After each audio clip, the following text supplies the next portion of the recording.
My name is Dr Lauren Steckles-Young and I focus on disablist hate crime, but also on the normalisation of hate in everyday practices, looking more broadly at trolling and the use of technology facilitated violence across an array of online platforms, particularly within social media.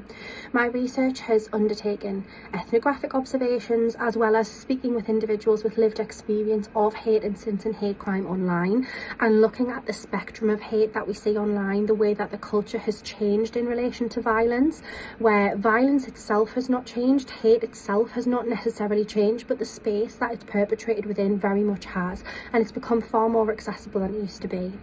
My work is interested in addressing key issues around legislation and policy intervention, particularly around the Online Safety Act, looking at the intersection between harm and hate and the way that we could better define what harm looks like in the online space outside of the current threefold definition of harms within user-generated content, for example, under the Online Safety Act in the UK that was enacted in 2023.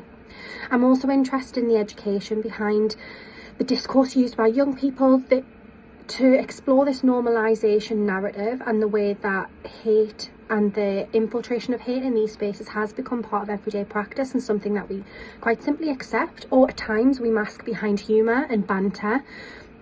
as a way of trying to justify using specific types of discourse online. I am interested in furthering the standardisation of PSHE within schools, broadening the scope of the topics that we explore within PSHE and working with the PSHE Association to broaden the training packages available for teachers, trainees and practitioners around specific areas relating to online safety, online harms and online narratives that might sit slightly outside of the narratives that are currently explored around extremism and radicalisation.